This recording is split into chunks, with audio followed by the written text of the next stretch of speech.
to Morning Wood. Happy Zach Wheeler Day. Here in 2020, we've seen a lot of weird shit because of the pandemic. Among them, the empty stadiums. And because the stadiums are empty, you can actually hear general managers shouting at the umpires for making shit calls. And because the umpires can hear them back, now we can see general managers get ejected from the game. Let's throw it to Dallas Braden, who pitched exclusively in empty stadiums during his days with the Oakland A's.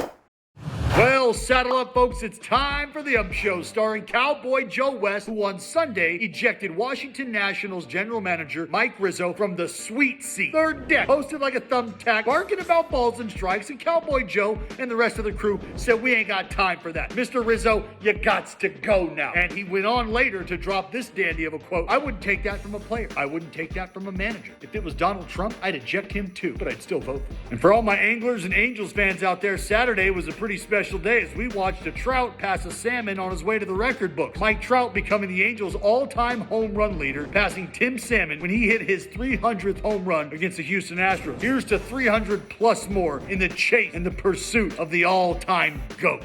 And in the highly anticipated uniform matchup between the Kelly Green of the Oakland A's and the brown pinstripes of the San Diego Padres, it was a series that did not disappoint. In fact, no, that fucking sucked. Fernando Tatis came in and did face of baseball shit and blasted 2 jacks. You saw every reason why the San Diego Padres are a threat to contend for the crown in the National League, and should they get past the Dodgers, be a very real threat to talk about World Series championships, folks. Welcome to Slam Diego. It's getting real hot and sunny. And unfortunately, baseball mourns the loss of another great. Hall of Famer Lou Brock at 81 leaves a legacy behind fit for a king. Former all-time steals leader, 6-time All-Star, 2-time World Series champion, and not only Hall of Famer in the game of baseball, but the St. Louis Cardinals organization as well. His memory has been celebrated not only yesterday, today, and will continue to be remembered justly so. Thank you, Mr. Brock, for your contributions to the game of baseball and to the community as well. You will be missed. Rest easy.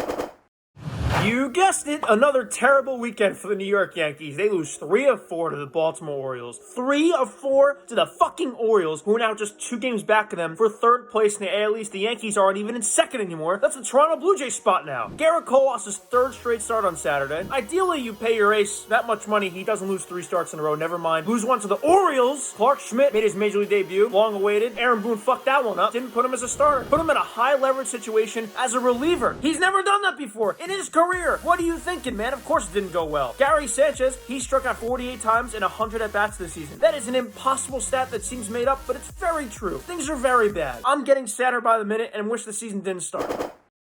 What a weekend for the young guns in Baltimore. The Yankees came in for a 4-game series and had won 18 in a row against the Orioles. 18 in a row. Orioles had had enough. It seems like it was time for some Yankee spanky. Birds have won 3 straight, playing well. Now 19 and 21. They're sniffing a playoff spot. Sunday wasn't just special because the Orioles won that series over the Yankees. It was also the 25th anniversary of Cal Ripken Jr. breaking Lou Gehrig's consecutive games record. 21-31. Such a cool weekend seeing Cal, hear all the stories, all the videos and pictures from that night 25 years ago. So on behalf of me and Morning Wood, congrats, Cal.